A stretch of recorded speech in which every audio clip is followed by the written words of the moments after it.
Hola, buenas noches a todos quienes nos siguen en la página de Educación Especial hoy. Hoy es 12 de agosto del 2020 y tal como estuvimos anunciando, el día de hoy vamos a tener una charla muy interesante. Para esto tenemos a tres especialistas, tres grandes maestros acompañándonos. Está con nosotros la maestra María Angelina Silveira Baquedano. Bueno, ella ya la conocen, ya ha estado con nosotros en anteriores ocasiones. Ella es licenciada en Comunicación Humana, maestra en Educación Especial y es la directora del Centro Educativo Educación Especial Más, de quienes también hemos pues compartido algunas de sus actividades y que ahorita pues están llevando a cabo muchas actividades para el verano para los niños, niñas y adolescentes con discapacidad. También está con nosotros la maestra Laura Acosta Martínez. Ella es una persona que está dedicada al estudio y el trabajo psicoanalítico, así como a la docencia universitaria. Ella vive en Monterrey, Nuevo León. Es la fundadora y administradora de la red social Cuestionando la Inclusión, una comunidad y medio de comunicación para la promoción de los derechos humanos, el cuestionamiento y la reflexión alrededor de la inclusión de las personas y los grupos poblacionales discriminados socialmente. También miembro del grupo TEIDE, trabajando por la educación inclusiva y la defensa de la educación especial, un grupo al que pues pertenecemos también algunos miembros del colectivo Educación Especial Hoy. Colabora como participante externo en la red Yo Cuido México y en Voces de la Discapacidad. Y nos acompaña también el maestro Francisco Vela. Él es pues el creador de este grupo pues tan famoso y tan importante que se llama Red de Educación Inclusiva. Es profesor de educación primaria, licenciado en educación especial y tiene una maestría en educación y un doctorado en pedagogía. Bueno, pues le doy la bienvenida a los tres. Nos da mucho gusto tenerlos en esta charla. Esta charla, como saben, pues bueno, se trata de hablar precisamente sobre cuál es la importancia de la educación especial pues en este proceso llamado inclusión. El primer tema que me gustaría tocar y que me gustaría saber su opinión tiene que ver precisamente con este falso debate, ¿no?, que se ha generado durante pues estos últimos años en los que se habla de que la educación especial y la inclusión educativa pues son contrarias, ¿no? Y que una es el sustituto de la otra y de que la educación especial pues ya no está vigente porque segrega, discrimina, excluye, es del diablo y pues todos estos mitos que están en el imaginario colectivo y que a veces vienen, pues muchas veces de gente que ni siquiera sabe lo que es la educación especial, ¿no? Entonces, a mí me gustaría preguntarles, pues, ¿cuál es su postura respecto a esto, ¿no? ¿Qué piensan? Bueno, le doy la palabra a Mariangi. Adelante, por favor. Muchísimas gracias, Itzel. Claro que sí. Mira, para mí me preocupa y me hace un poco de gracia esta cuestión de que le tengan tanto miedo a la educación especial, de que sientan que pareciera que es aumentar el diagnóstico o que es, como bien decías, ¿no?, segregar a los alumnos, pero que de pronto no tenemos la conciencia de cuál es nuestra prioridad.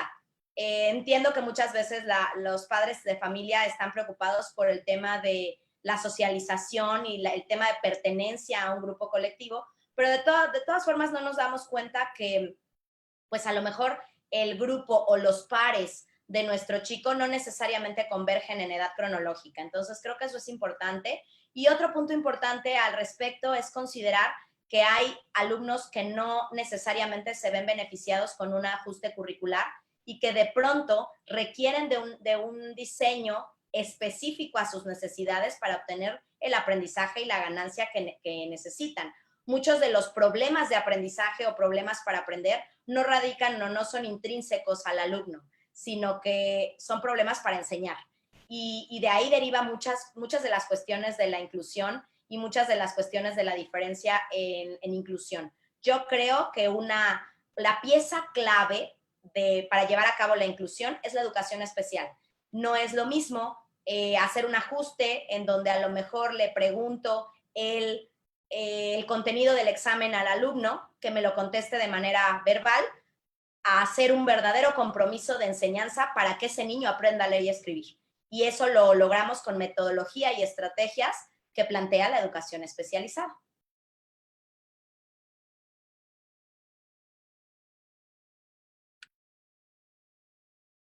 Muchas gracias, Mariangi.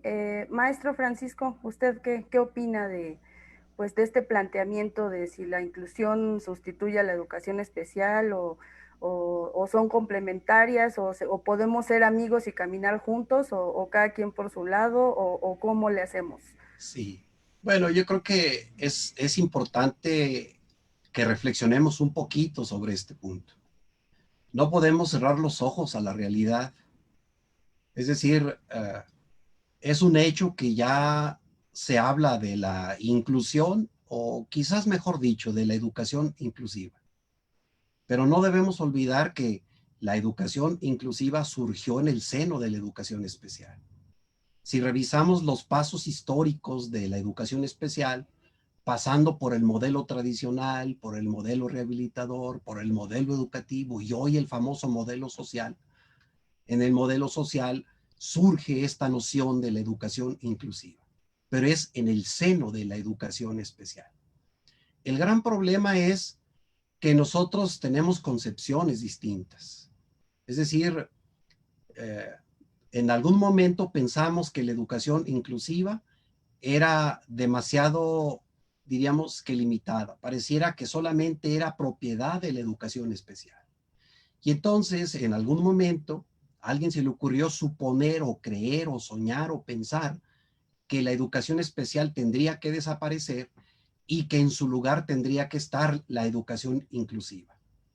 Y entonces, bueno, allí hay mucho que discutir en este sentido, porque se nos olvida que la educación especial tiene toda una fundamentación psicopedagógica, tiene toda una orientación antropológica, tiene toda una justificación sociológica, que de hecho, si lo vemos desde el punto de vista del positivismo, forma parte de las ciencias de la educación, con aquella orientación que finalmente tenía un objeto de estudio, que tiene un campo disciplinar específico, y no puede ser que de golpe y porrazo se desaparezca a la educación especial como una construcción histórica resultado del pensamiento pedagógico que ha habido a lo largo de los años. No es gratis incluso que la historia de las ciencias de la educación, en México, por ejemplo, hay algunos autores que han escrito acerca de la historia general de la pedagogía y ubican a la didáctica especial, ubican a la educación especial como una parte sustantiva de la educación. Y entonces, bueno, todo esto creo que lo hemos olvidado un poco, pero no es que la educación inclusiva sea un punto y aparte. Lo que sucede es que ciertamente en ese afán de reconocer a la persona con discapacidad, lo que hemos hecho es un conjunto de acciones a lo largo de la historia, pues. Y entonces, si bien es cierto, en el modelo tradicional, pues había una serie de acciones que se hacían a favor de este tipo de personas. Hoy, en el lugar donde estamos, no podemos voltear para atrás y juzgar que lo que se estaba haciendo estaba mal. Bueno, hoy podemos interpretar que muchas de las cosas que se hicieron no eran las correctas y que mucho de la discriminación venía desde entonces. Pero también hoy, aunque se hable de la educación inclusiva, seguimos hablando de la discriminación. El problema no tiene que ver con las aulas, pues. El problema tiene que ver con las desigualdades. Aquí el asunto es mucho más que la simple expresión de educación especial. De manera que hablar de la educación inclusiva necesariamente tiene como su antecedente el ámbito de la educación especial. Entonces, es un debate que no es nuevo, es un debate que con la convención que tiene que ver con los derechos de las personas con discapacidad ya se hablaba por primera vez y esto no fue el año pasado, ya tiene buen tiempo. El asunto es que la educación especial se ha convertido o tendría que convertirse en un vehículo que haga, por decirlo así, eficaz y que haga el cumplimiento de una educación inclusiva. Pero es importante entender que hoy la noción de la educación inclusiva se ha convertido en un proceso más universal, un proceso más grande, pues. Y entonces quiere decir que la noción de la diversidad se convierte ahora en un proceso distinto. Antiguamente creíamos que la diversidad era propiedad exclusiva de la persona con discapacidad. Pensábamos que las personas con discapacidad eran los diferentes y los normales, entre comillas, que este es otro debate también. Los normales éramos los iguales y por lo tanto los diversos eran los otros. Bueno, esto se discutió a lo largo de los años, pero hoy entendemos que la diversidad se refiere a todos y eso incluye a la persona con discapacidad. De manera que la educación inclusiva hoy debería tener un rostro humano, un rostro social, un rostro de reconocimiento al otro y que por supuesto la educación especial tiene un enfoque de educación inclusiva. Y entonces, bueno, si la educación especial en su momento fue con un enfoque rehabilitador y si en su momento tenía un enfoque desde la integración educativa, pues hoy la educación especial tendría que tener también una serie de planteamientos que hacen referencia a la educación inclusiva, pero no necesariamente es punto y aparte. No necesariamente tiene que ver con algo ajeno a la respuesta educativa de la persona con discapacidad. Es decir, hoy podemos decir y tendríamos que decir que la educación especial es inclusiva, que la educación especial tiene toda una serie de fundamentación de la pedagogía de la diversidad y que hoy podemos hablar de una educación especial con una orientación enfocada a esto. Si bien es cierto, durante todos estos años, hemos tenido una serie de servicios en educación especial que se transformaron de grupos integrados. Yo lo viví, yo soy de la década de los 80s, me tocó vivir el método clínico, me tocó vivir las escuelas de educación especial, vivimos los grupos integrados A y B, o sea, sabemos a qué se refiere y tengo la plena certeza que los profesores han hecho un excelente trabajo en educación especial.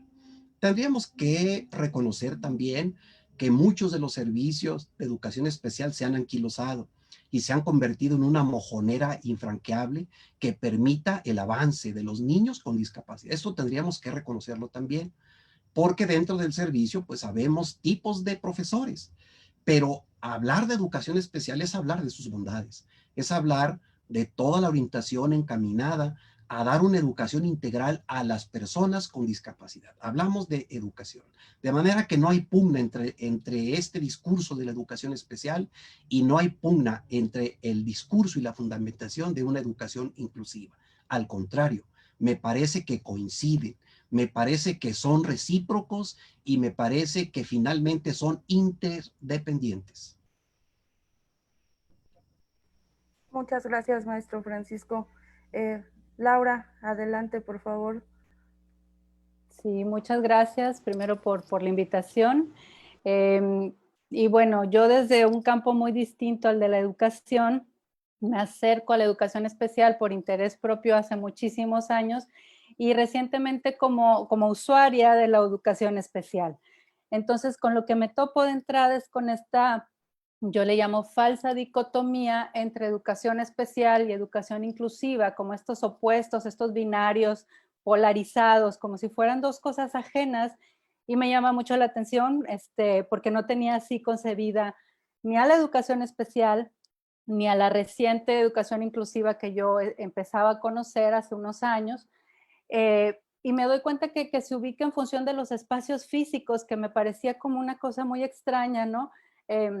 Esta cuestión de pensar que la educación especial es la que se da en las escuelas de educación especial y la educación inclusiva es la que se da en las escuelas que se les llaman ordinarias, regulares.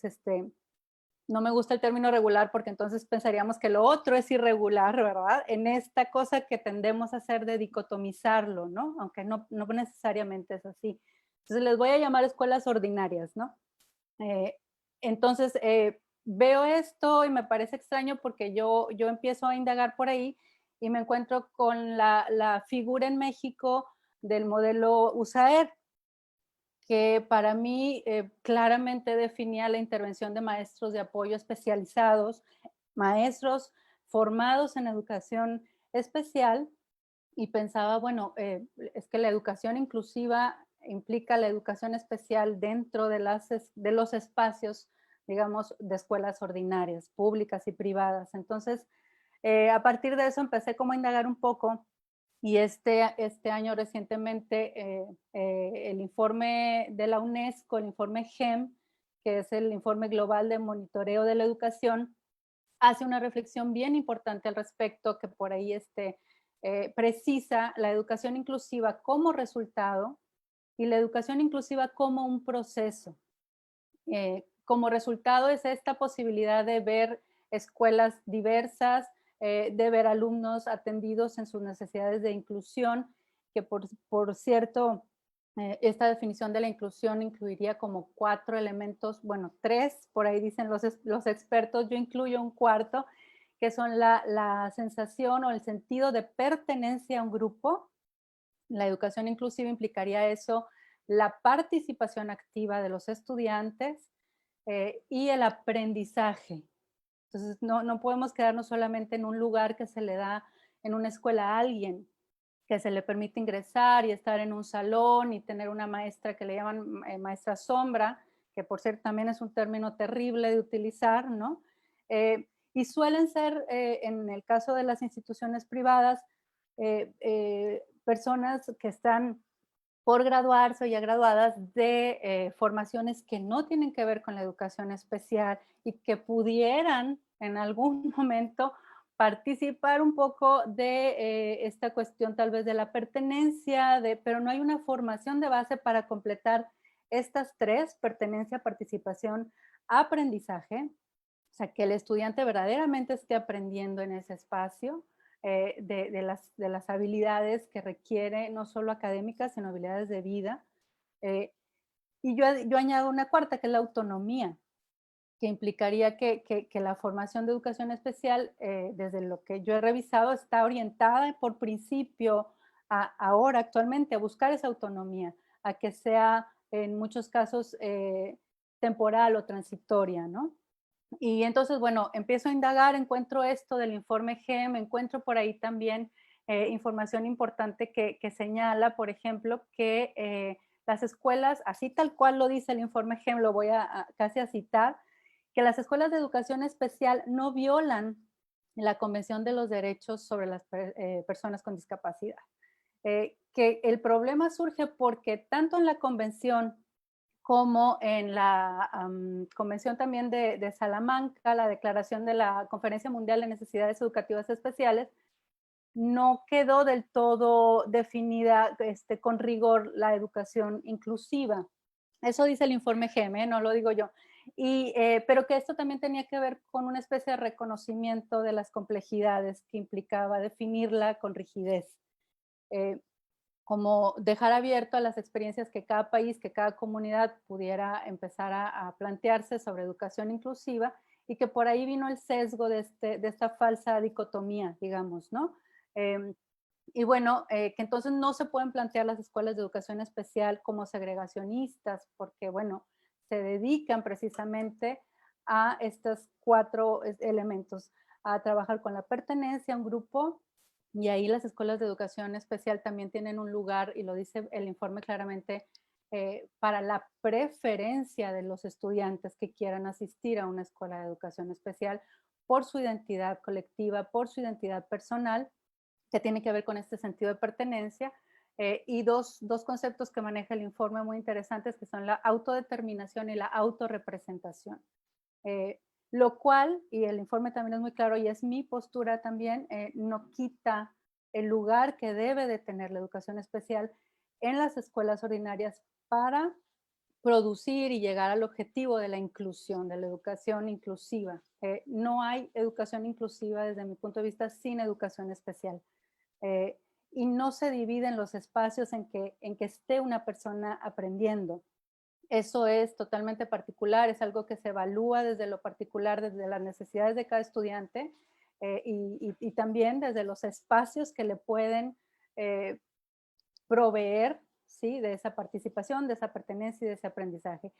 El informe por ahí declara que si las escuelas no están ahorita preparadas para eso, no se desean hacer del todo responsables, no hay los recursos humanos suficientes y materiales, lo que se produce ahí es incluso más segregación, que incluso se expone a una minoría poblacional, a una enorme, abismal diferencia ya vivida en la experiencia propia, en las escuelas que no cuidaran estos aspectos. Y yo creo que la educación especial es la vía, como decía ahorita el maestro, es la manera en que la educación, me atrevería a decir, no solo inclusiva, sino en general, puede atender la particularidad de los estudiantes. En esa dicotomía también por ahí, ya no me quiero extender mucho, pero hay un planteamiento que lo tomaré más adelante sobre la educación extensiva y la educación intensiva.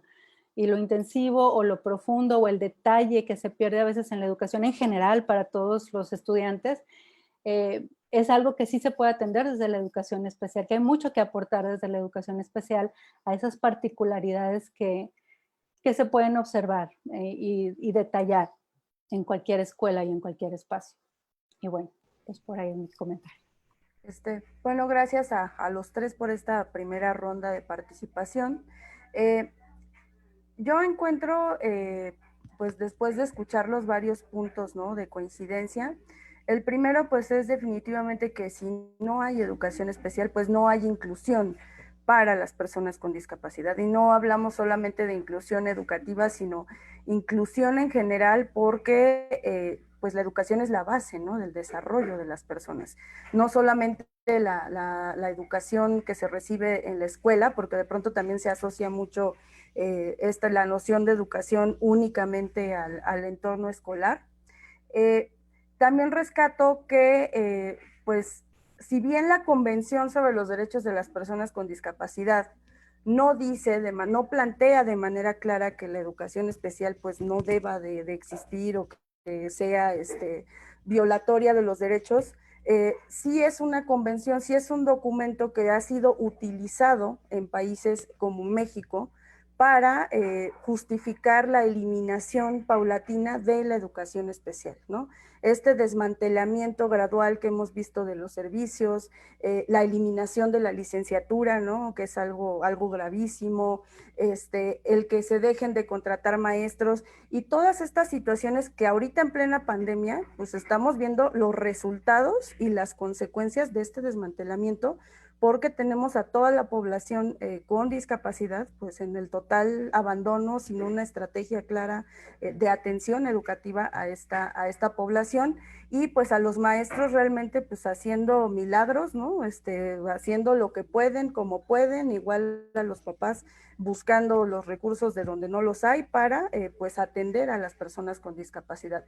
También quisiera rescatar que, como lo mencionaba el maestro Francisco, siempre se asocia, al menos aquí en México, a la inclusión como algo que tiene que ver únicamente con la educación especial o con las personas con discapacidad, cuando la inclusión pues, es algo muchísimo más amplio que también pues nos abarca a todos, ¿no? Y por ejemplo, la educación indígena también tiene que ver con la inclusión, ¿no? La perspectiva de género, el respeto a la diversidad, o sea, en todas sus manifestaciones. Entonces, es importante despegar también esta idea de que inclusión es igual a personas con discapacidad. Bueno, no sé si el maestro Francisco lo sepa, Lau y María Angie, sí, yo soy una persona que se define abiertamente como anti-inclusión, estoy en contra por completo de la política de inclusión, como persona con discapacidad y como familiar de personas con discapacidad.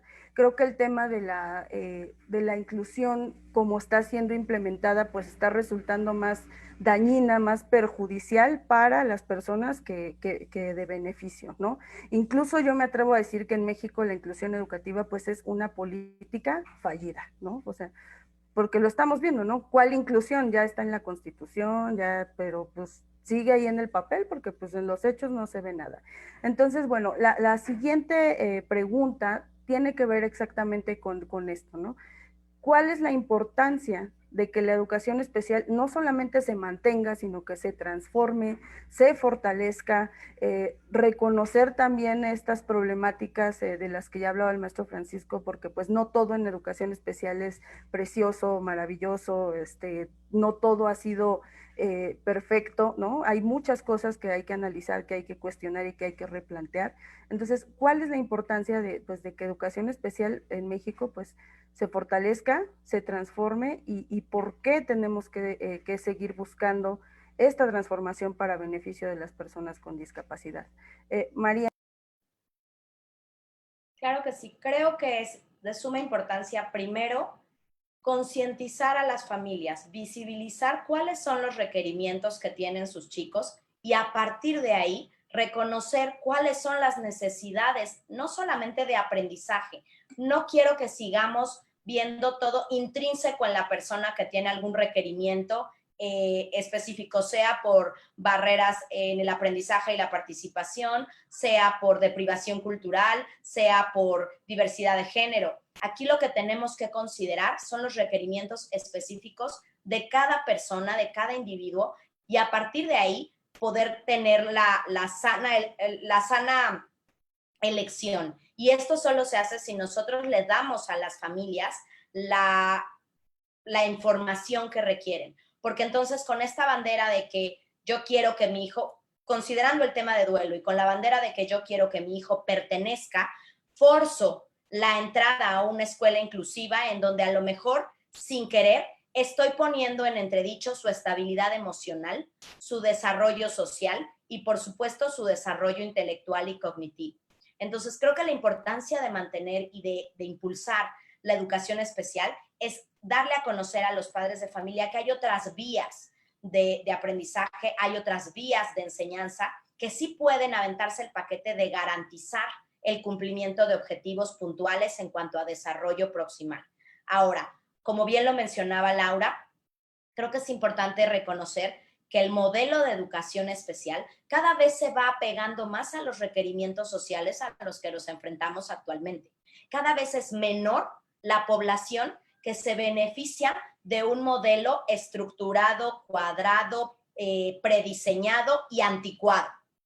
Entonces, cada vez tenemos más personas que requieren o que tienen necesidades específicas en la enseñanza, no solamente por las vías antes mencionadas, puede ser de manera transitoria por alguna situación emocional, por alguna situación social, por alguna situación familiar, y que en ese momento específico de su vida requieran un apoyo porque algún área del desarrollo no está pudiendo caminar armónicamente por el motivo que fuera. Entonces, creo que hablar de educación especial pudiera darnos la luz y la claridad tal vez hacia lo que necesitamos diseñar como una educación que pueda albergar y pueda dar cabida a todos los seres humanos, independientemente de esta lucha de poderes, de quién es mejor, quién puede más. Incluso el término inclusión me parece que dentro de su etimología resulta segregante. Entonces, no tenemos que incluir a nadie, tenemos que hablar de armonía, de equidad, de empatía, de respeto, pero también de responsabilidad a yo docente, a yo familia, garantizar que el aprendizaje se va a llevar a cabo siempre y cuando haya una enseñanza especializada para mi hijo.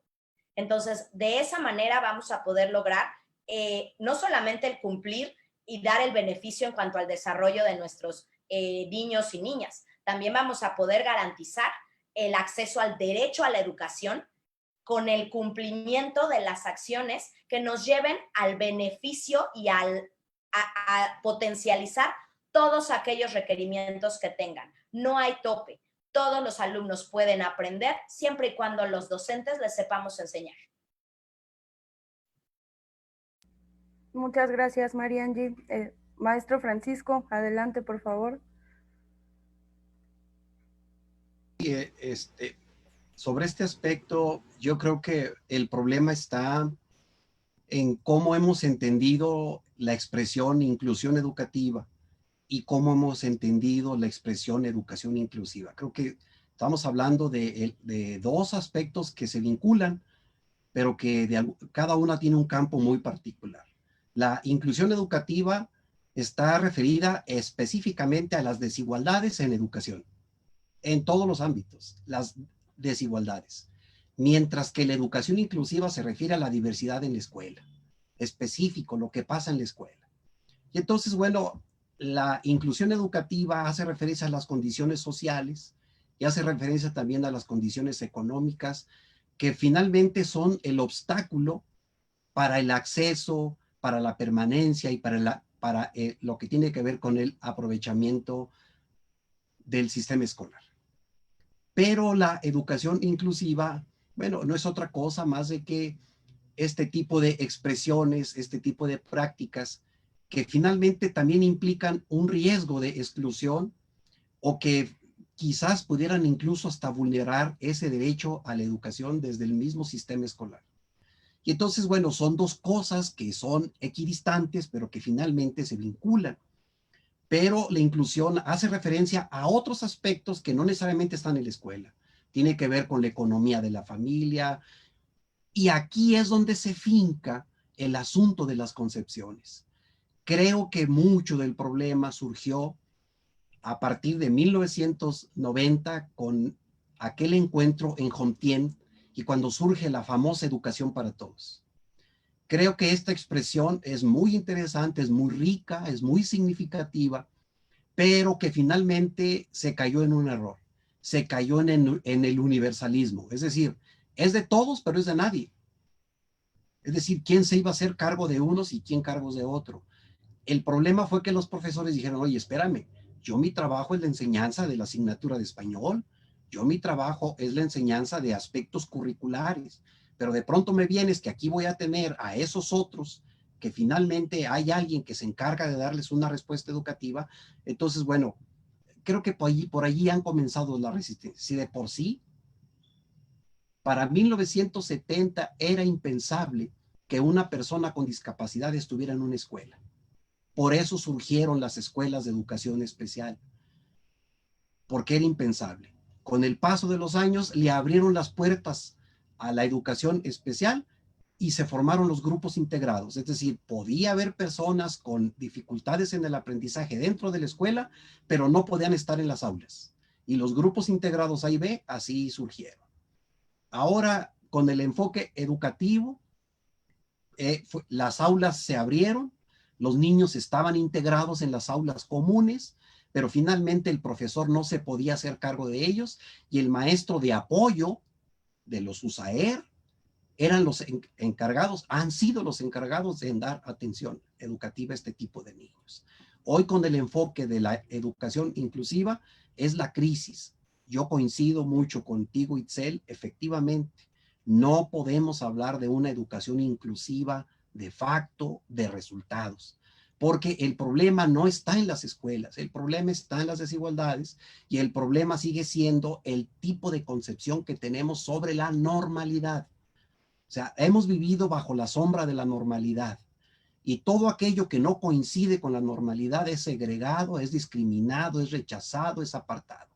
Y mucho de ello se ven las normas de inscripción, se ven los requisitos de entrada a la escuela, se ven las exigencias en la evaluación por el tipo de concepción homogénea que tenemos de aprendizaje, por el tipo de concepción que tenemos en el que todos son iguales. No es cierto. Desde la visión de la diversidad, todos tenemos un proceso distinto. Y creo que la educación especial es aquí donde cumple el papel fundamental. Por eso es importante que entendamos que la educación especial habla de recursos, habla de estrategias, habla de enfoques, habla de orientación, habla de intervención, habla de fundamentación. Y los profesores es un recurso humano que finalmente es, por decirlo de una forma rimbombante, es el encargado de este desempeño profesional. Por eso la educación especial, y lo digo con mucho respeto, pero lo digo de esta forma, es un mal necesario. Sigue siendo necesaria la educación especial, porque si no fuera esto, bueno, pues entonces tendríamos que pensar en qué tipo de profesores serían los que tendrían que dar atención educativa a las personas con discapacidad. Me quedo solamente con la expresión discapacidad. ¿Qué tipo de profesores serían los que le darían el tipo de atención educativa? Y entonces dejaríamos fuera a este profesional con un perfil profesional, con un rasgo, con una identidad que finalmente ha estado cumpliendo Creo que aquí hay mucho que discutir también sobre esto, sobre la calidad del desempeño profesional de los profesores, pero es importante, pues, es decir, todos estos años que han pasado, no nos podemos explicar la educación vamos, del sistema educativo sin la educación especial. No nos lo podemos explicar. La educación especial, lamentablemente, también es la historia de la discriminación, es la historia de las actitudes sociales, porque lamentablemente educación especial ha sido discriminado, educación especial también ha sido segregado, pero también en su momento educación especial ha sido magnificado, ha sido vanagloriado, es decir, ha habido concepciones encontradas, curiosas, raras, como dice Sergio Espinosa Proa, hay una nupcia sospechosa ahí, es decir, como que vivimos una indiferencia, pero vivimos una seducción. Es decir, sí nos conduele ver una persona con discapacidad, pero no quiero tener un hijo con discapacidad. Sí me lastima ver una persona con este tipo de rasgos, pero yo no quisiera tener ese tipo de experiencia. Es curioso porque así nos educaron. Hemos tenido una educación homogeneizante, una educación bancaria, una educación estándar, y no hemos aprendido a trabajar con la diversidad. Creo que la educación especial es una alternativa y por supuesto se convierte en un pilar fundamental de la educación inclusiva. Pero la educación inclusiva en sí misma ya tiene un camino, vamos, estructurado, ya tiene una orientación que creo que el sistema educativo ha confundido. Coincido totalmente contigo, Itzel, precisamente porque dentro del sistema educativo han creído que la educación inclusiva es el esposo, es el hijo o es el recíproco de la educación especial. Y cada uno tiene un campo muy particular, pero sostengo que es importante la educación especial. Creo que lo que tiene que cambiar son las formas de dar educación especial.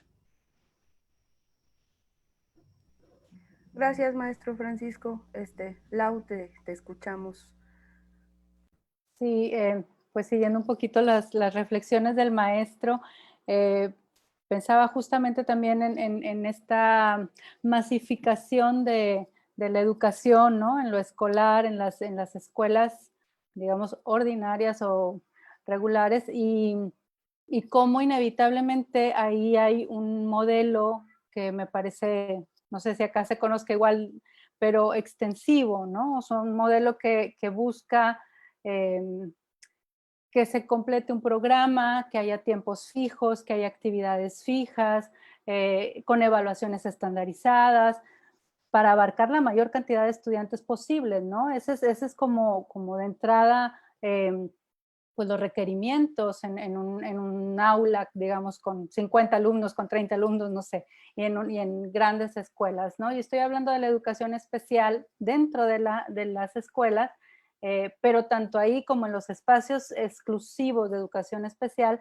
me parece que la gran aportación por lo que tendríamos que sostener la defensa de esta modalidad educativa es precisamente la posibilidad de que exista también un modelo intensivo de educación, o sea, no nada más para los estudiantes con discapacidad, que ahí va a ser imprescindible, pero también para los chicos que pudieran desde sus propios aprendizajes y desde sus propias participaciones ir desarrollando otros conocimientos y esta flexibilidad. Para mí la palabra clave ahí es la flexibilidad en los modelos, el cambio, como decía el profesor, en las visiones que tenemos de la discapacidad, en las visiones que tenemos de la educación incluso, ¿no?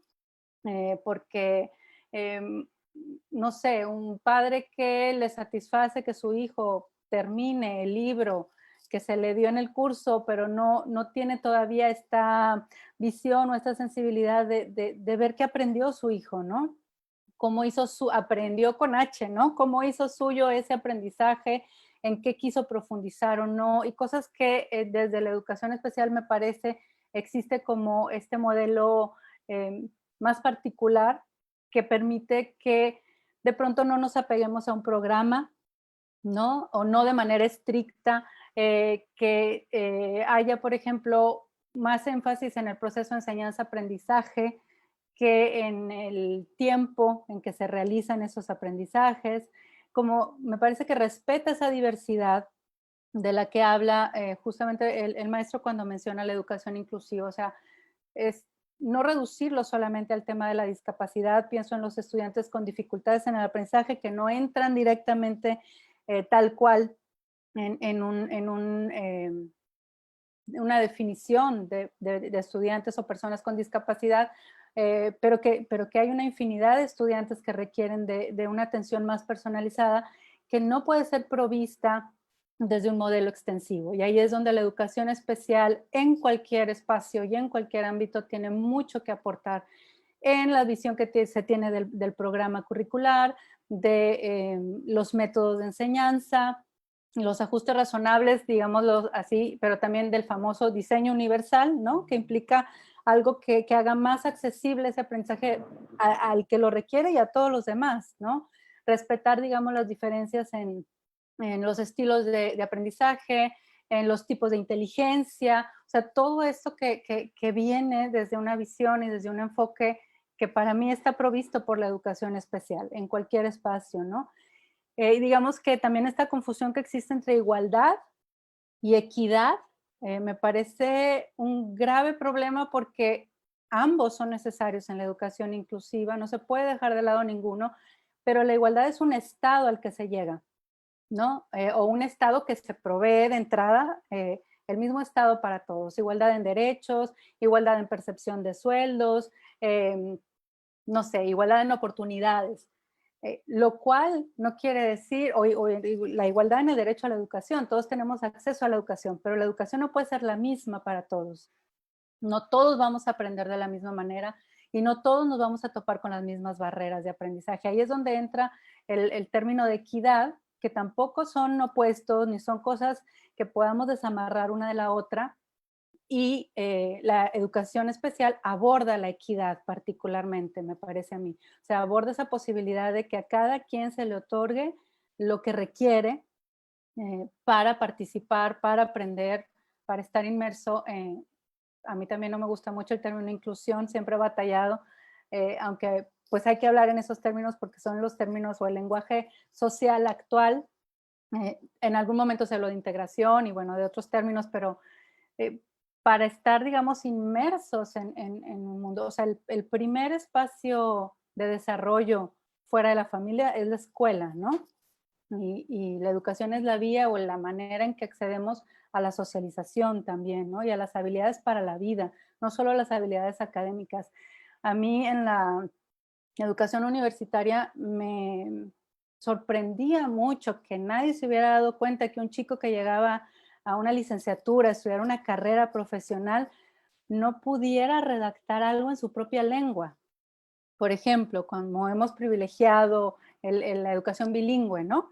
Eran chicos que tenían unas carencias impresionantes que decía yo, ¿cómo es que nadie lo pudo observar? Y no estoy hablando de chicos con discapacidad. Entonces, esta cuestión de la equidad implica esa posibilidad de observar las particularidades de cada estudiante, de respetar los diferentes ritmos de aprendizaje y de hacer intervenciones diseñadas en función de ese enfoque, no de lo masivo, del cumplimiento de objetivos, de palomear el programa, ¿no? Y bueno, creo que esto que habla también el maestro sobre la educación homogeneizante, solo se le puede dar batalla desde mi punto de vista, desde nuevas visiones educativas donde está completamente implicada la educación especial. Muchas gracias, Lau, muchas gracias a los tres. Y bueno, esto nos lleva pues al siguiente planteamiento, que sería precisamente cómo tendría que ser la educación especial, digamos, del futuro, ¿no? Porque es cierto que la educación especial pues es una disciplina que, porque más allá de ser una modalidad o un servicio en el sistema educativo mexicano, pues la educación especial es una disciplina, ¿no? Y es una disciplina que va a trascender cualquier política educativa, llámese integración, ahorita llámese inclusión y mañana llámese, pues quién sabe cómo se le ocurra a la ONU, ¿no? Pero la educación especial, desde mi punto de vista, también ha servido como un instrumento para imponer este ideal normalizador, ¿no? Este currículum único, esta idea de que hay que hacer ajustes razonables para todo porque el objetivo es que el alumno aprenda lo mismo que los demás, ¿no? Y entonces seguimos en esta idea de normalización, se ha dejado, se ha excluido las habilidades para la vida, la adquisición de muchas herramientas que la educación especial tendría que estar proporcionando y que pues las políticas educativas, la implementación de todos estos cambios en México, pues han limitado cada vez más la labor del maestro de educación especial. Entonces, ¿qué tendríamos que cambiar, ¿no? O sea, ¿qué tendría que ser diferente, no solamente en el maestro de educación especial o en el maestro que está frente a grupo, sino en general, ¿no? En el modelo. María Angie. Gracias, Itzel. Creo que primero tenemos que dejar de alienar conceptos, tenemos que dejar de verlos, como decían, equidistantes, y tenemos que aprender a llevarlos a la justa medida y poder aceptar qué requerimientos o en qué momentos cualquier alumno es candidato a tener apoyos en educación especial o a tener una currícula especializada. Algo que me gustaría resaltar es cambiar la concepción, de esto acabamos de platicar en la semana, cambiar la concepción de que la educación especial es para un niño especial. La educación especial se refiere a un modelo especializado en el cual se utilizan otras estrategias, otras metodologías, otras herramientas técnicas para poder llevar a cabo. Lo que sucede, creo que para mí es muy claro lo que sucede. La educación inclusiva va a poner aquellos ajustes, vas a proponer aquellos andamiajes en los cuales podamos, digamos, nivelar el banquito y que no esté tambaleante, pero en ningún momento propone poder dar las herramientas o poner un extensor en la pata del banquito para que no esté tambaleante.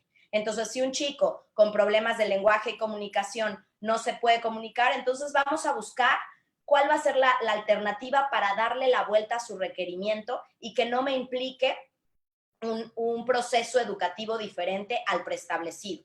Entonces, creo que ahí radica, ahí es donde tenemos que converger y poder utilizar las herramientas que nos da la educación especializada en el contexto de la inclusión y poder tocar la puerta y decir de qué manera podemos garantizar, podemos comprometernos a que este chico desarrolle un sistema de comunicación, ya sea alternativa o un sistema de lenguaje oral, pero que verdaderamente nos comprometamos a potencializar y a explotar todas las habilidades de esos chicos y no solamente hacer como que hacemos y no solamente pintar la pared aunque siga el hoyo, sino que verdaderamente exista un protocolo en el cual en el momento y en las áreas o subáreas que se requieran se pueda dar el andamiaje necesario para lograr llegar a esta meta. Y que no solamente suceda lo que mencionaba Laura, ¿no? Que vayan avanzando de grado en grado, arrastrando todos los, toda la parte de rezagos académicos o de sesgos académicos que empezaron tal vez siendo una pequeña bola de nieve y que cuando tienen un certificado de primaria acaban siendo una avalancha y que desafortunadamente no el certificado o el documento que se propone no me garantiza por ningún motivo que haya cubierto los requerimientos. Y esto sucede mucho con chicos que tienen un certificado de primaria, pero que ni siquiera han consolidado la lectoescritura, hablando de temas de discapacidad.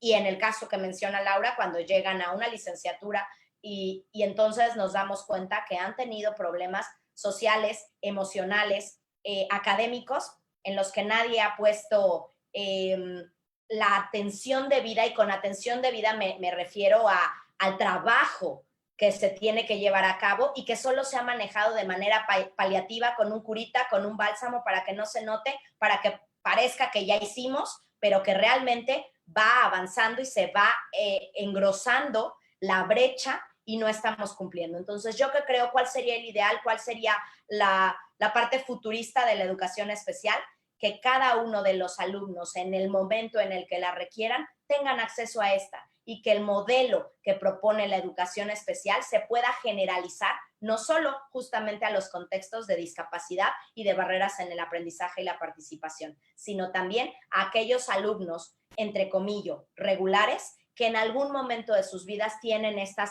necesidades extraordinarias de enseñanza y que no las han tenido y no las han cubierto.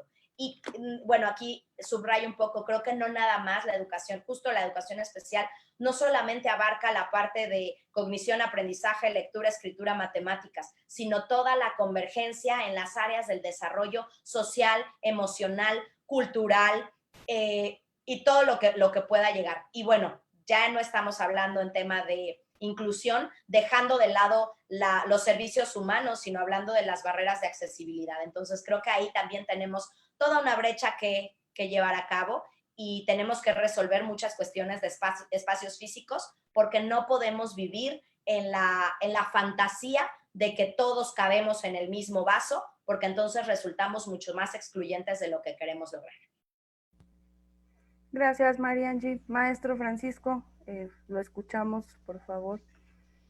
Bien, para poder hablar de cambios en educación especial, no supongamos que la educación especial debe cambiar en sí misma, es decir, con una mirada endogámica, como si la educación especial fuera propiedad solamente de los profesores.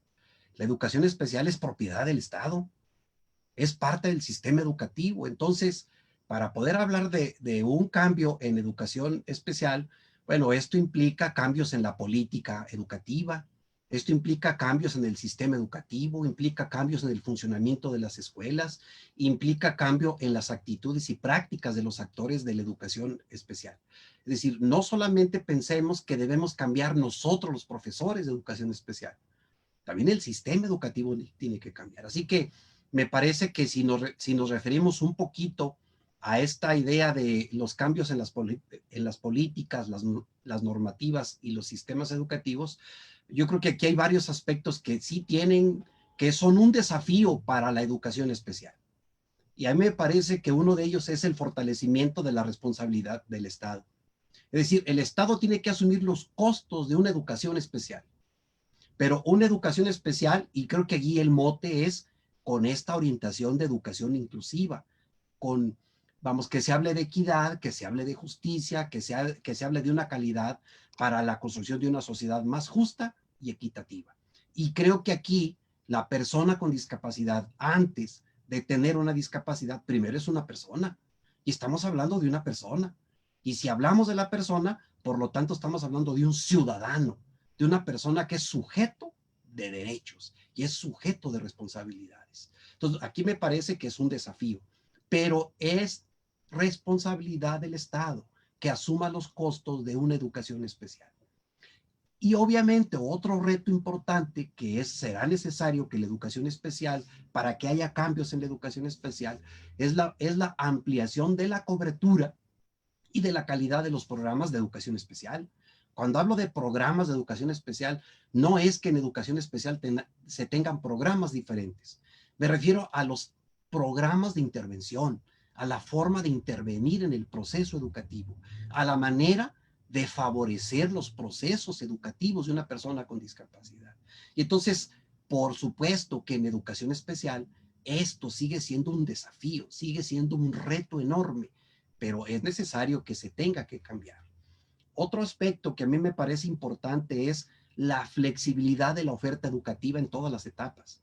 Es decir, cuando hablamos de la educación especial, por lo regular pensamos solamente en los niños de preescolar y primaria y quizás en secundaria, pero no pensamos en la trayectoria escolar de las personas con discapacidad. Es decir, la persona no solamente tiene una escolarización infantilizada, pues. Las personas con discapacidad crecen, se convierten en adultos, tienen aspiraciones, tienen sueños, tienen deseos, y el Estado tiene la responsabilidad de responder a este tipo de cuestiones. Por eso es un desafío hablar de la oferta educativa en todas las etapas. Y obviamente esto exigiría recursos de apoyo para los docentes. No me refiero al pago de los profesores, no me refiero a esto, me refiero a las condiciones óptimas o por lo menos mínimas óptimas que permitan el desempeño profesional de los profesores de educación especial para responder a las personas con discapacidad. Y entonces, sea en un centro de atención múltiple, sea en un USAER, o bueno, pensemos que quieren desaparecer este tipo de actividades pedagógicas y que le quieren llamar el nombre que sea. Pero lo que no podemos desaparecer es la atención educativa de la persona con discapacidad. Esto no puede cambiar. No me importa el nombre, no me importa la categoría semántica que le den a la atención educativa, sea en un camp o como quieran llamarle, sea donde sea, pero finalmente tiene que referirse a los recursos que son otorgados para darle atención educativa a las personas con discapacidad. Yo hablo de personas con discapacidad porque el tema de esta conversación es esto, la importancia de la educación especial y obviamente con esta orientación de la inclusión educativa para las personas con discapacidad. Y por supuesto, un desafío enorme, a mí me parece que lo tenemos que construir, esta idea de una serie de políticas educativas de tipo intersectorial que promuevan la educación especial. Es decir, yo creo que tendremos que cambiar las concepciones, lo hemos estado insistiendo, también Laura acaba de mencionar acerca de esto.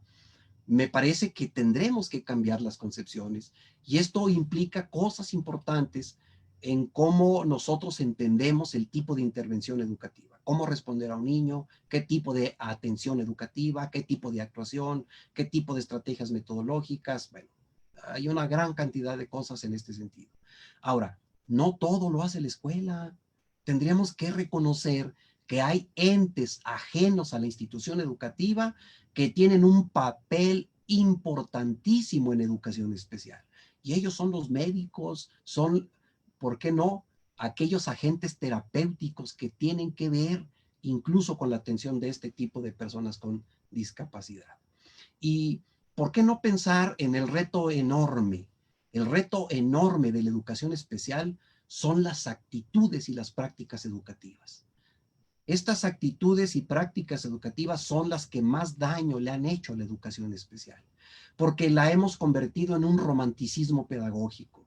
Les llamamos angelitos a los niños con discapacidad, hemos generado una mendicidad pedagógica en ellos, que pareciera que entonces solamente se nos quita la culpabilidad dándoles dinero cuando nos piden en los topes donde pasan los coches. Pareciera que solamente se nos quita la responsabilidad cuando nosotros damos dinero para el Teletón. La educación especial es mucho más que eso. El ser humano, la persona con discapacidad es mucho más que el simple acto de generosidad, que el simple acto de bondad. Tiene que ver con una actividad profesional, social, de identidad, de pertenencia, que permite el desarrollo integral de las personas. Así que un desafío importante es la valoración de la diversidad como un elemento que enriquece el desarrollo personal y social. Y para ello tenemos que educarnos en y para la diversidad. También es necesario un currículo amplio, un currículo flexible, ya lo mencionabas tú, Itzel, o sea, esperar que los niños aprendan lo mismo en la escuela, pues entonces eso es una actividad pedagógica homogeneizante. Así les bailemos, así los llevemos hasta Chalma. Lo que estamos haciendo es que finalmente se normalicen los niños.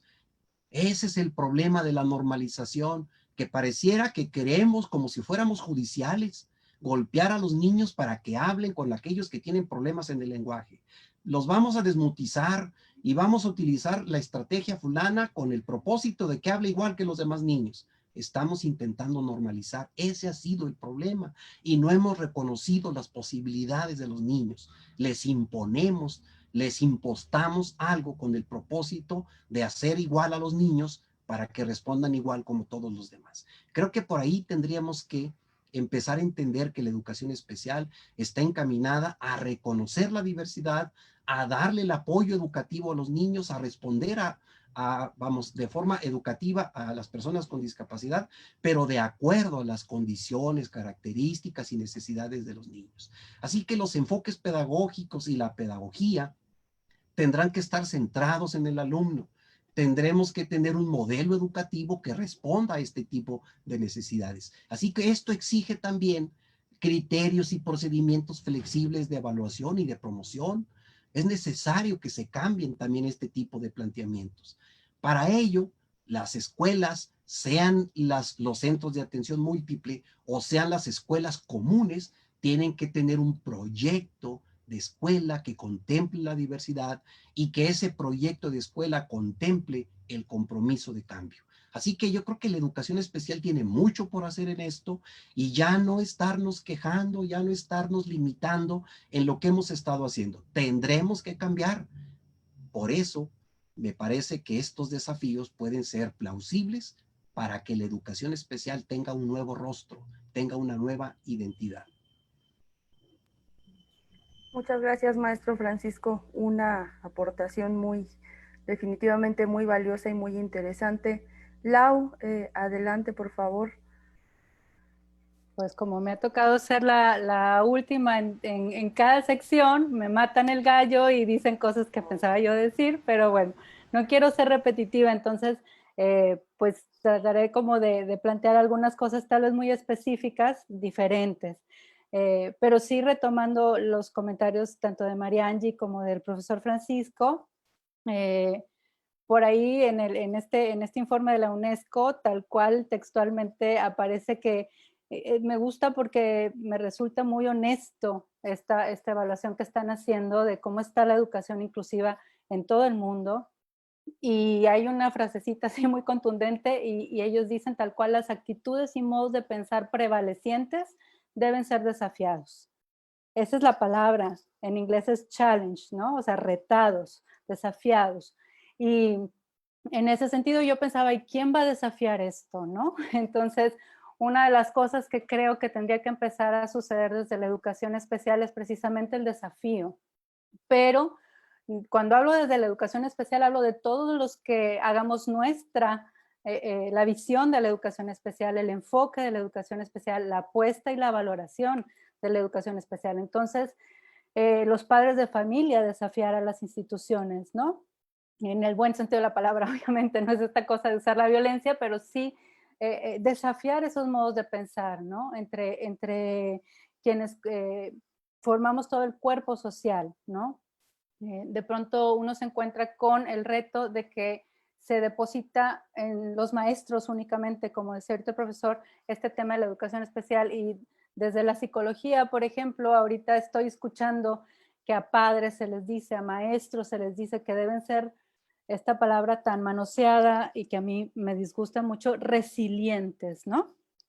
O sea, aguante usted, haga todo lo posible por adaptarse usted a todos los cambios que hay, porque eso demuestra que usted tiene una capacidad superior, y que usted puede, y, o sea, todo este discurso, perdón por la palabra intelectual, pero capacitista, ¿no? De usted puede y tiene que producir y tiene que poder. Lo mismo se le dice al maestro, y yo he visto muchos maestros en esta romantización de la que hablaba también el profesor Francisco, creer que sí, que está en sus manos. Y no, hay una responsabilidad del Estado, hay una responsabilidad de los padres, de la sociedad, ¿sí? De hacer posible la educación inclusiva y hacer válida la educación especial y ejercerla desde diferentes ámbitos, ¿no? Y ya de una manera así como un poquito más específica, mencionar dos cosas más para terminar mi participación. Una es que en este trabajo de la educación especial, no dejar de lado la identificación de necesidades educativas específicas, pero evitar como el etiquetar, el estigmatizar.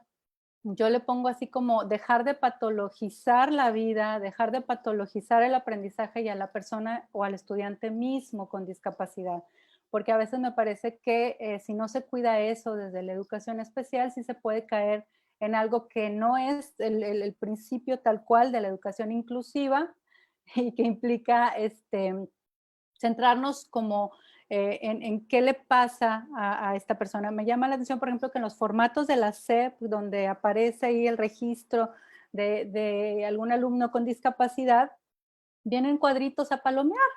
Entonces alguien pone, el maestro o el directivo, autismo, síndrome de Down, discapacidad intelectual, o si acaso lo ubican no como casi un diagnóstico, sino como indicación de tipos de discapacidad. Y luego por ahí vi unos cuadritos que decían usa silla de ruedas, aparatos ortopédicos, auditivos, y creo que tabla de comunicación, de herramientas de comunicación, algo así. No recuerdo la redacción, y ya se acabó, ¿no?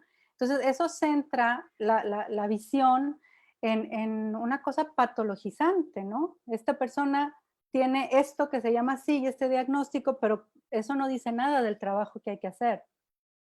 O sea, tendría que haber recuadros, reportes de evaluación, cosas que digan, a este chico en este grado le sirvieron estas herramientas, es un chico que aprende más de esta forma que de esta otra, pero esto se puede hacer y así, y no, es una cosa que me parece que en la educación especial se debe de cuidar mucho, ¿no? No dejarlo como centrado en una etiqueta y que no se confunda identificar necesidades educativas específicas con hacer una especie de identificación de un diagnóstico clínico o médico, que no es el lugar, desde mi punto de vista, de la educación. Creo que a la educación no le sirve saber el nombre, el título, ¿no? Sino conocer cómo aprende esa persona que tengo frente a mí, ¿no?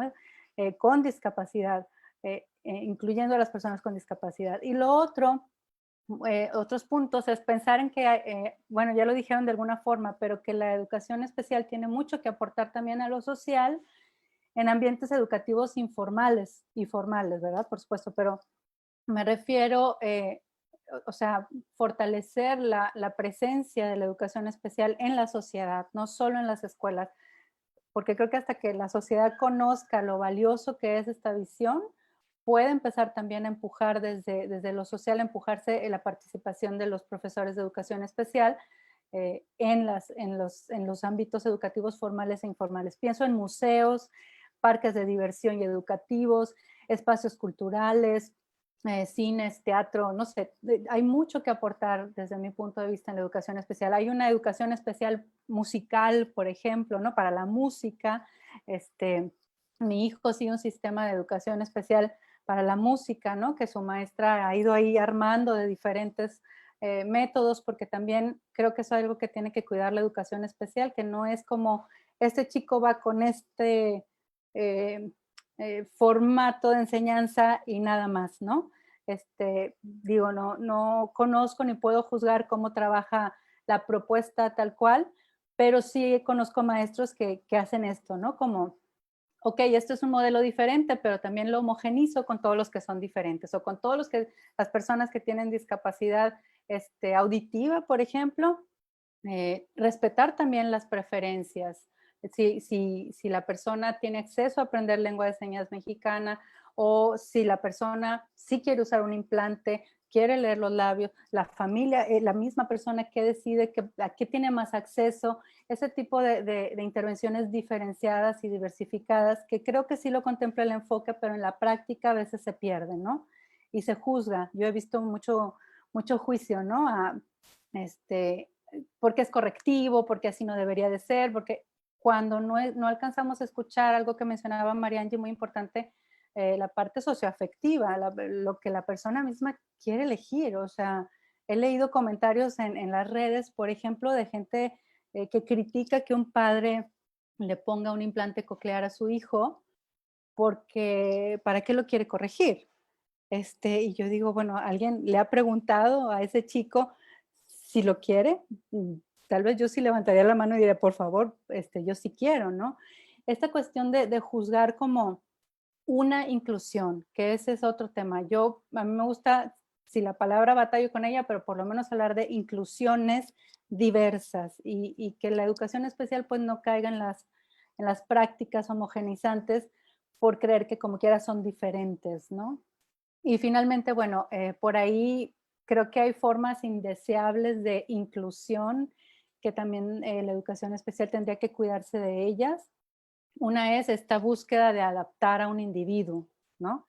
O sea, que alguien elija de qué recursos servirse tendría que ver con su autodeterminación, no con el hecho de una imposición para que te adaptes, para que rápido puedas ser incluido en lo social o para que no sufras y te incluyan de tal o cual manera, ¿no? Eso sería ir como en contra del aprecio por la diversidad y la autodeterminación de la persona. Otra forma indeseable de inclusión sería la falta de compromiso social que se disfraza como de oportunidades de ingreso a una escuela. Creo que ahí hay que, desde la educación especial se enfatiza que el ingreso no es suficiente, ¿no? Hace falta la atención adecuada al aprendizaje, a la participación, a la pertenencia, a la autonomía y el egreso de un cierto, una cierta etapa de aprendizaje o una cierta etapa educativa, aunque no tengamos estos parámetros normativos odiosos, por otro lado, ¿no? De la educación masiva, digamos. Y por otro lado, también evitar esta exposición de las personas con discapacidad cuando no hay los recursos eh, apropiados. Yo creo que ahí sí hay que cuidar también mucho eso, ¿no?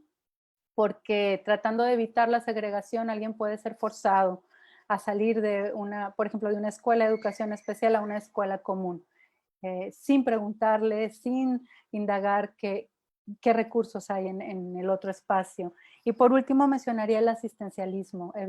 Tengo una buena amiga, la doctora Lorenza Ruiz, que hace su tesis de doctorado precisamente con el tema de las USAER y entrevista a maestros de USAER aquí en Nuevo León, que ella encuentra que hay un discurso en ellos muy presente, en sus entrevistas, en sus expresiones, de una visión asistencialista de la educación y de una visión como de casi de caridad religiosa, ¿no? Creo que hay que cuidar muchísimo eso porque implica solicitar una infraestructura, ¿no? Es como el gobierno actual, ¿no? No es suficiente el apoyo económico individualizado. Se requiere de una infraestructura, servicios, sistemas que sí respondan tanto a las necesidades como a los deseos de desarrollo de las personas con discapacidad. Y hasta ahí. Muchas gracias, Lau. A mí me gustaría debatirte un punto. Bueno, ya sabes que yo todo lo discuto y todo lo debato. Yo no estoy tan de acuerdo con esto de que no se debe de hablar del diagnóstico o de la patología. Si bien el diagnóstico y las diferentes patologías no deben de ser pues utilizadas para etiquetar al alumno o no deben de ser determinantes en la atención que se da al alumno, sí es necesario que los maestros conozcamos pues cuál es el diagnóstico de nuestro alumno, porque podemos tener un alumno ciego o con baja visión por una retinopatía, que no va a ser igual que un maestro que un alumno que tenga baja visión por toxoplasma, ¿no? O sea, entonces sí es importante saber cuál es la patología para de ahí poder diseñar también cuáles van a ser las estrategias de intervención, porque otro ejemplo, por ejemplo, es la cuestión de la discapacidad intelectual. Decir, el alumno tiene discapacidad intelectual, pues es, o sea, muy amplio, ¿no? Entonces, hay personas con síndrome de Down que tienen sus particularidades, ¿no? O sea, hay diferentes tipos y sí nos sirve saber, o sea, tener por lo menos un punto de partida, ¿no?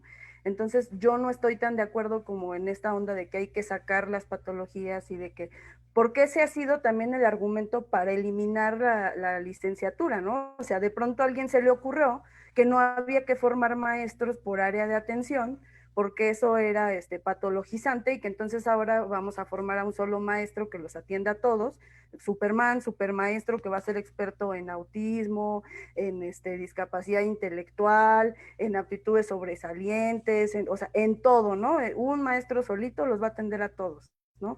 Entonces, ahí también hay como ciertas cuestiones, sí, y bueno, otro punto del que también les quería preguntar ya como última pregunta es esta cuestión del echaleganismo, ¿no? O sea, en el que estamos. Es que el maestro le tiene que echar ganas, o sea, no importa que no haya una estrategia, no importa que no haya recursos, no importa que a la SEP no le interese la educación especial, o sea, eso no importa. Este discurso, yo diría hasta tramposo, ¿no? O sea, que meten las autoridades de no, es que todo depende de que tú como maestro te comprometas, tengas vocación, te pares de cabeza, inventes, estas historias románticas de maestro caminó 16 kilómetros de ida y vuelta para llevarle el cuaderno a su alumno, y que dices, bueno, debería darnos vergüenza, ¿no?, a nuestro sistema educativo, saber que tenemos todavía alumnos sin acceso, bueno, siquiera a los servicios básicos, y como todo este discurso, pues, del échale ganas, del tú puedes, de eres un buen maestro, si eres buen maestro, no te puedes quejar además, ¿no? O sea, no puedes cuestionar, no puedes señalar lo que está mal, porque entonces no eres capaz de responder a las necesidades, y no tienes vocación, ¿no? Entonces, ya, o sea, como último, digamos, tema, ¿qué piensan de esto, no? O sea, ¿qué podemos hacer en contra de este discurso? En educación especial, oye, hemos tenido muchos choques por eso, ¿no? Porque de pronto la gente nos dice, es que ¿por qué critican a la SEP? Es que no tienen vocación, es que el maestro es el responsable, y dices, no, o sea, el Estado tiene que asumir su responsabilidad, ¿no? Independientemente del trabajo que nos toca también a nosotros. Pero bueno, Lau, vas tú primero ahora para que no haya quejas. Sí, no, perdón, nada más una precisión ahí. Yo me refería a no patologizar la vida, no patologizar el aprendizaje y no patologizar a las personas. ¿Y con qué me refiero a eso? No es negar las condiciones en las que vive alguien, no es desconocer esas condiciones, sino ampliar la visión de conocerlas en detalle. Digo, desconozco el debate dentro de la educación especial sobre si los maestros de educación especial hacían un trabajo patologizante. Para mí, desde mi punto de vista, lo poco que sé y que conozco, no me parece que lo hagan. Es un trabajo especializado, que es muy distinto. A lo que voy con este comentario, y es importante precisarlo, es que a lo mejor habrá que utilizar otra palabra, porque digo, ahí te hablo desde mi oficio, desde la clínica, así como tú eres antiderechos, desde la clínica yo soy antidiagnósticos. Los diagnósticos sirven solamente para ubicar una condición inicial, pero si yo me confío en un diagnóstico, son necesarios, son importantes, son inevitables, aunque yo quisiera tal vez desaparecerlos, pero dejo de escuchar a alguien en su particularidad, porque no hay un síndrome, tú misma lo dijiste, no hay una ceguera con el mismo origen que otra, ni en las mismas condiciones que otra. No hay una persona con síndrome de Down o con discapacidad intelectual por las mismas razones, ni en las mismas condiciones. Entonces, cuando yo resumo a lo que le llamo patologizar, es a resumirlo como una anormalidad en alguien que se reduce a ser visto por esa diferencia, esa condición particular, ¿sí? Por esa anormalidad. Carencias hay. A mí me resulta muy importante que no evitemos hablar de carencias y de carencias personales, ¿sí? De las carencias en alguien, pero no reducir a esa persona a esa carencia, y no reducir la carencia misma como una idea abstracta o una idea generalizada de que esa carencia se vive igual en todos lados, porque esa carencia convive en cuerpos distintos, en individuos distintos, en familias diferentes, en condiciones muy, muy, muy distintas. Entonces, bueno, solo para precisar, si por ahí les puede ayudar el dato, hay un libro muy padre que se llama, que es sobre diagnósticos en la infancia, y se llama Los diagnósticos se escriben con lápiz, ¿sí? Que tiene que ver con la posibilidad de que se borre algo de ese diagnóstico, ¿no? Se escribe, pero con lápiz, no con tinta indeleble, ¿no? A eso me refiero con patologizar, que no se escriba con tinta indeleble, aunque sea necesario y sea importante conocer el diagnóstico. Pero si a mí alguien me dice, es un chico con síndrome de Down, no me dice gran cosa. ¿Sí me explico? Patologizar sería confiar en que el síndrome de Down es una anormalidad, que es así, así, así, así. Eso entiendo yo por la expresión, vaya. Tiene que ver con este enfoque de lo enfermo y lo sano. De allá viene. Entonces, es un enfoque que creo que desde intervenciones más sociales y humanistas, y educativas y clínicas incluso, ya no funciona del todo, desde mi punto de vista. Pero bueno, sí precisar eso, ¿eh? Y lo otro que era que,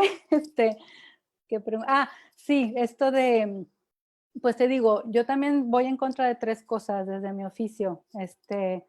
La empatía, no me gusta la palabra empatía. la empatía implica que de todas formas voy yo primero, porque tengo que ponerme yo y ser capaz yo de estar en los zapatos del otro, ¿sí? Entonces es un concepto muy tramposo que ha hecho mucho daño, porque entonces se cree que para poder producir un cambio social o poder producir un beneficio para ciertas poblaciones y ciertas personas, hay que tener empatía. Y a mí me gusta hablar más de la posibilidad de conmovernos con circunstancias ajenas a mí, que tal vez nunca puedo imaginar para mí mismo, pero que me conmueve, me muevo junto con ellas, ¿no? Me muevo junto con el otro. Pero esto a mí me permitiría dejar de romantizar esta cuestión de esperar a que haya empatía, ¿sí? En un grupo social para que se generen cambios. La otra es la autoestima. Eh, y tú ves que van pegadas. Y finalmente la que mencioné ahorita, la resiliencia. Entonces, tienes mucha razón, yo estoy totalmente de acuerdo con que para mí estos tres términos se han usado así como moneda de cambio para mantener una visión en la que las personas tendríamos que soportar las cosas, en las que idealizamos la propia capacidad, ¿verdad? De resistir y de valorarnos, y entonces se pierde, son conceptos que pierden posibilidades desde lo social, ¿no? Desde poder pensarnos dentro de un sistema que no funciona, que funciona mal, eh, y que también está ahí para ser valorado o no, para ser cuestionado o no, y para saber si el sistema es capaz, no si yo soy capaz solamente, ¿no? Sino también si el sistema es capaz de brindarme las posibilidades. Yo le decía a alguien, bueno, para que alguien tenga la famosa autoestima es que alguien le brindó experiencias, ¿sí? Que le permitieran valorarse. No le nace solo a un individuo, ¿no? Todo lo auto tiene ese engaño. Viene siempre del otro, de un vínculo con el otro, de una interacción con el otro. Y para que alguien tenga resiliencia, que bueno, vamos a aceptar el término, es porque alguien más le permitió tener recursos y confiar en esos recursos para sobrellevar situaciones difíciles, ¿no?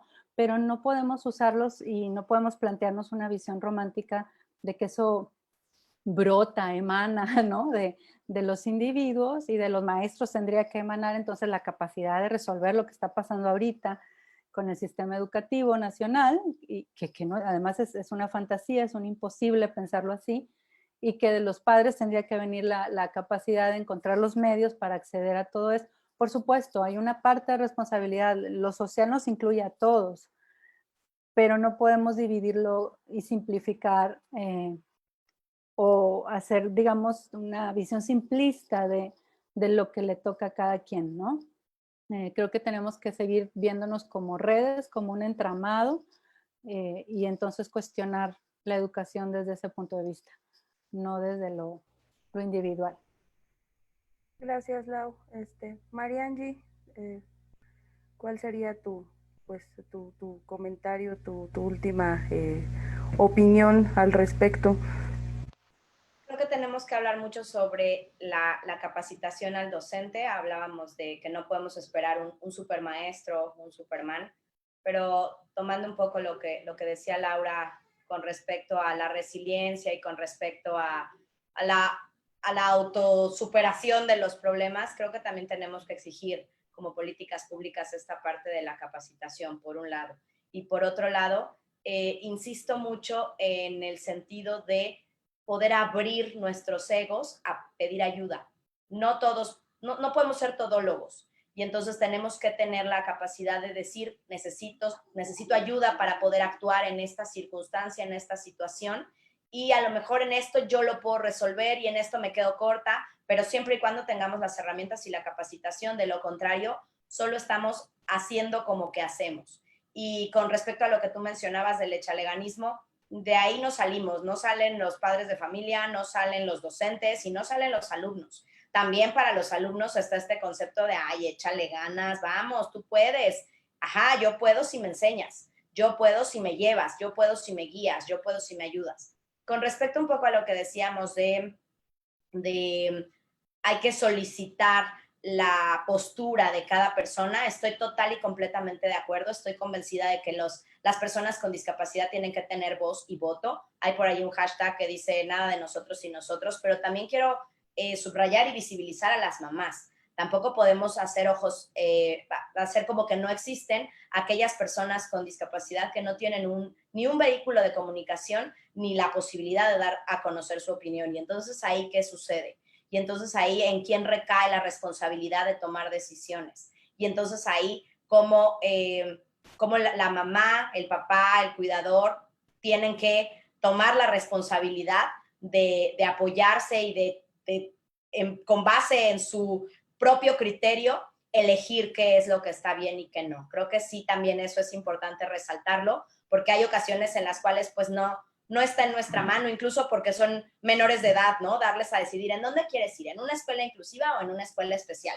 Porque pues a lo mejor son menores de edad que no están en la posibilidad de tomar esa decisión, o a lo mejor la capacidad intelectual, sensorial o cual sea, no nos permite llevar a esas circunstancias y además no nos permite hacer un análisis contundente para tomar esa decisión. Entonces creo que ahí también tenemos que revisar esas cuestiones. Tenemos que replantear un poco toda la terminología. Ahorita que Lau tocaba esta cuestión de empatía, resiliencia y términos que de pronto se ponen de moda y luego son fugaces, también tenemos que considerar este tema de la diversidad. No tendríamos que hablar de incluir a nadie o de inclusión y no tendríamos que hablar de diversidad si hablamos de respeto, si hablamos de seres humanos, de individualidad. No hay por qué normalizar, no hay por qué homogenizar, no hay por qué englobar. Tenemos que darle la justa medida de lo que se merece a cada persona, sin estigmatizar. Creo que nos estamos quedando en terminología, pues que ya no debería, ¿no? Y creo que como hablábamos, ¿no? La educación especial nos da las herramientas a lo mejor para llegar a esto y ya se asoman varias estrategias o metodologías de trabajo educativo en donde es el niño el que va eligiendo, y ahí sí, desde los 2 años el niño va eligiendo la ruta de su desarrollo y nosotros únicamente fungimos no como formadores, como facilitadores del aprendizaje. Y creo que por ahí tenemos que empezar, creo que tenemos que llegar a hacer un verdadero cambio. A mí me cuesta mucho trabajo pensar en el tema de las políticas públicas, porque las políticas públicas definitivamente son una barrera más que un apoyo, y porque creo que en este echaleganismo justamente es tapar lo que el gobierno no puede hacer. Como yo no puedo llevarle a ese niño que tiene una deprivación cultural y está en una comunidad marginada, como yo no puedo, pues tú, profe, ándale, échame la mano. Como yo, gobierno, no te puedo dar unas políticas públicas de cuidado, tu mamita, que es tu vocación y tu pasión, hazte cargo de tu hijo y del cuidado de tu hijo eternamente, hasta que el niño, el chavo, el adulto tenga 80 años y tú 120. Ándale, porque eso es lo que socialmente y culturalmente nos han enseñado. Y eso acaba de suceder en alguna de las conferencias matutinas. Entonces, es bien importante, como bien mencionaban, dejar de romantizar, dejar de pensar que todo podemos o que estamos peleados. Entonces, pues sí, está muy padre toda la plática, está muy padre toda la controversia, pero mientras no dejen entrar a los maestros de educación especializada a las aulas regulares, y mientras los profesores de aulas regulares tengan que estar dando brochazos a como les late, no vamos a poder llegar a mucho y no vamos a poder evitar todas estas circunstancias que hemos estado platicando. Sí, creo que definitivamente hablar de inclusión y de incluir y de tener a todos en la misma canasta es totalmente diverso. Y no estoy de acuerdo. La inclusión no va, no solamente engloba a personas con discapacidad y no solamente engloba a personas con barreras y no solamente engloba a personas con deprivación cultural, comunidades rurales. Nos engloba a todos. La inclusión habla de individualidad, ni siquiera de diversidad. Entonces, bueno, creo que hay muchas cosas que desmenuzar, hay muchas cosas que discutir, pero tomándolo también en una manera más armónica, me gustaría pensar en que desde nuestra trinchera y desde nuestro echaleganismo pudiéramos pues continuar con una educación continua que nos lleve a garantizar. Desafortunadamente, hace rato que hablaban del síndrome de Down y del autismo, ¿Cuántas veces nos hemos topado con docentes, con especialistas que de pronto no saben cómo está categorizado, no saben, hablan todavía, hay muchos grupos de docentes que preguntan, ¿me pueden dar un plan de trabajo para un niño con síndrome de Down?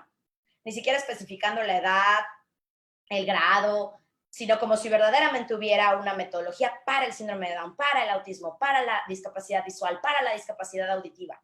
No tiene por qué existir y tampoco tiene por qué existir una currícula que abarque a todos. Claro, es más barata, por supuesto, por eso la llevamos a cabo, porque nos implica menos recursos económicos, pero eso no está funcionando y eso nos está llevando a problemas y a vorágines sociales mucho más contundentes que en lo que nos estamos embrollando el día de hoy.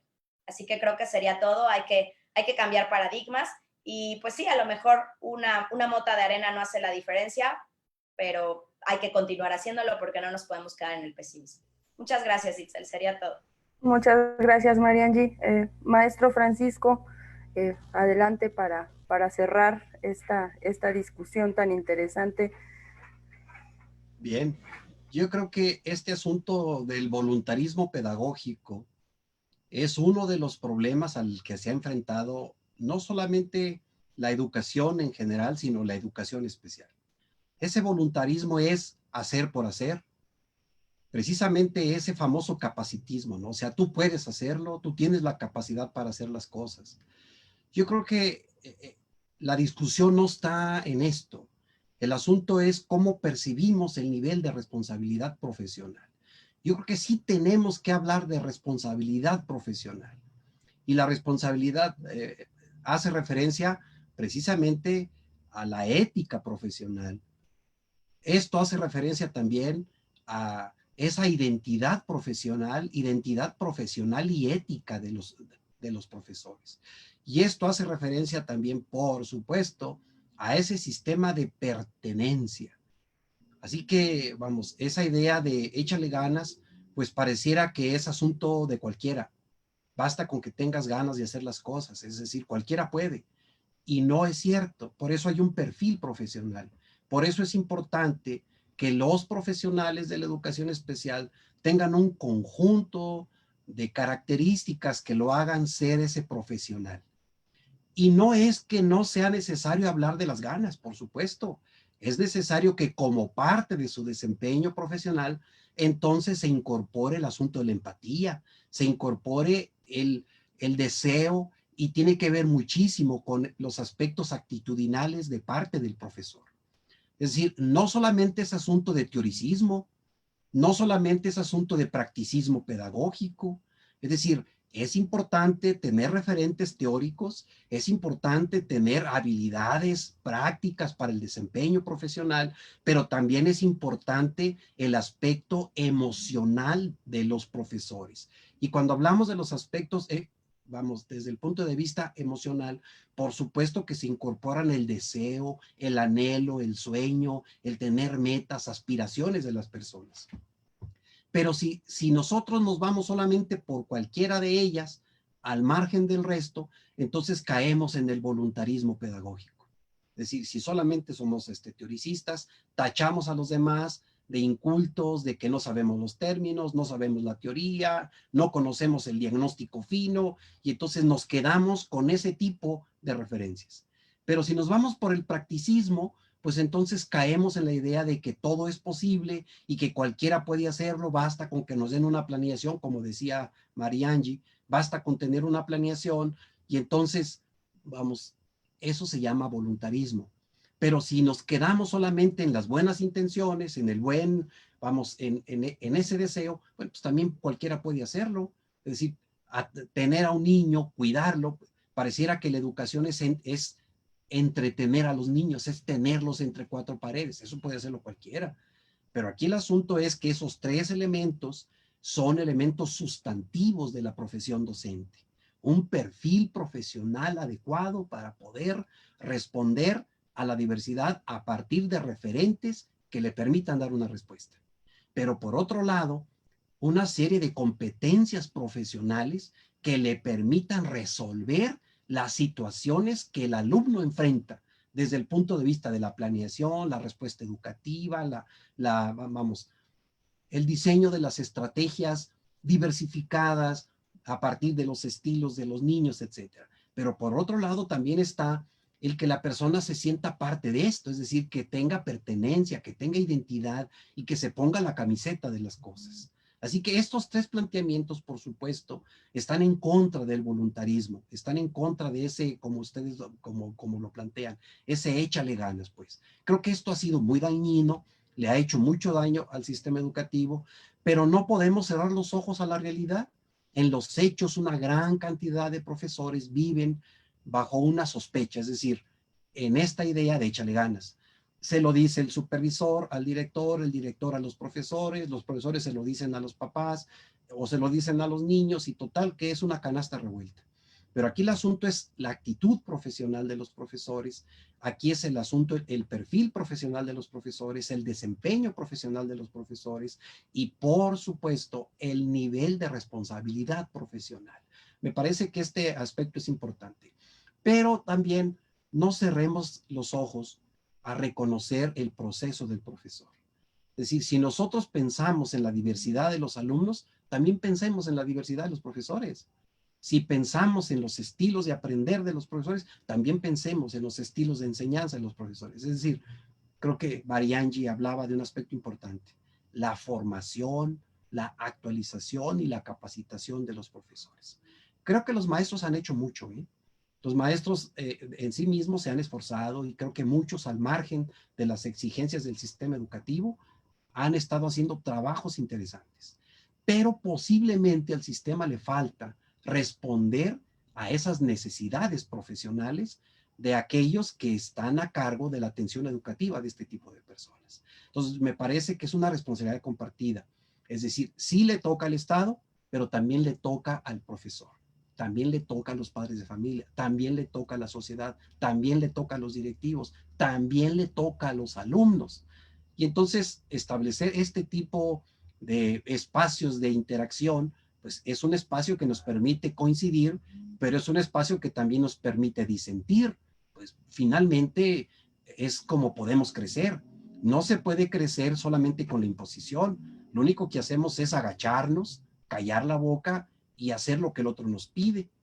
Pero un espacio como este nos permite disentir, porque nos permite crecer. Y en este sentido, o crecemos juntos o no crecemos. No necesariamente tengo que estar de acuerdo con alguien.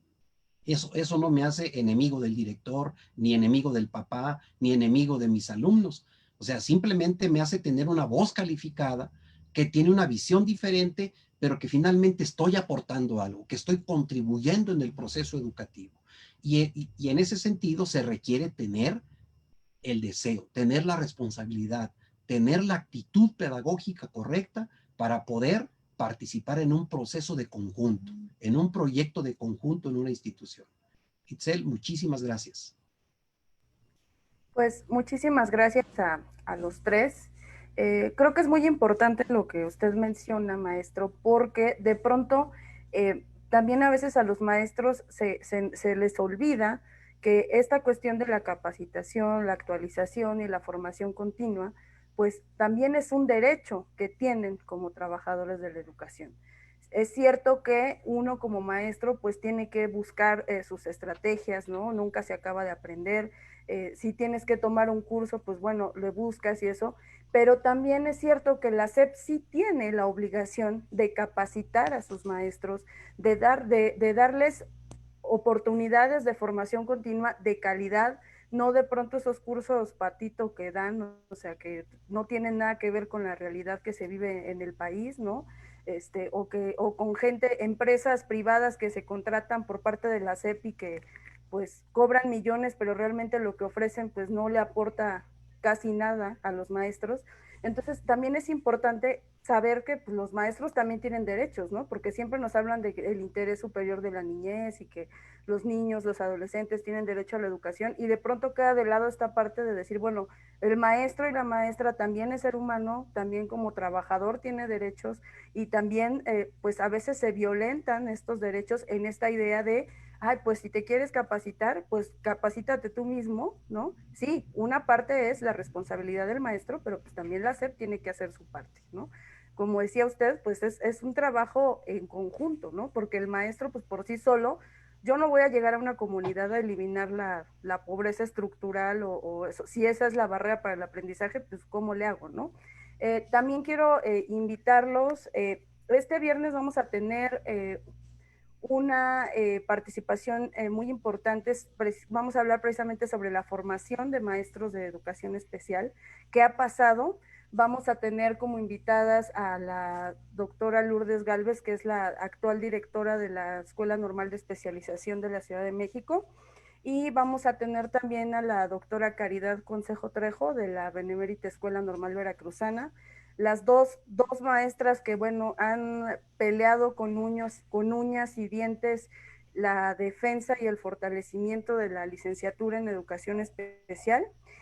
Mañana vamos a tener otra sesión de experiencias latinoamericanas, vamos a tener invitados de diferentes países, así como el día de ayer. Y el próximo miércoles tenemos a una invitada muy especial, a la doctora Guadalupe Acle Tomasini, que nos va a hablar sobre la importancia de la investigación en educación especial. Entonces, pues ojalá todos nos puedan acompañar. Y bueno, ya como último comentario, pues a mí me gustaría agradecer a nuestros 3 invitados. Creo que fue una sesión muy rica. Creo que es muy importante poner sobre la mesa estos temas desde los diferentes puntos de vista. Maestros, maestras, pues hay que cuestionar siempre el discurso oficial, ¿no? Porque pues de pronto el discurso oficial es muy bonito, ¿no? Pero también hay que cuestionarlo, hay que analizarlo. Comentaba por ahí una maestra, hay muchísimos comentarios, me gustaría pues leerlos todos, pero la verdad es que no se puede. Comentaba una maestra, es que nada les gusta, es que ¿por qué le pusieron inclusión a la mesa si no están a favor de la inclusión, ¿no? Bueno, la inclusión está como política internacional, nos guste o no, o sea, pero también hay otra forma de ver la inclusión, como filosofía, como digamos esta parte bonita, ¿no? De la inclusión, ¿no? Que sería el ideal, pero pues hay que cuestionarla. Es una política que está teniendo impacto negativo, positivo o como sea, pero está y hay que analizarla y hay que entrarle al debate. Entonces, pues muchísimas gracias a los 3 y espero que tengamos más oportunidades de seguir discutiendo estos temas en el futuro.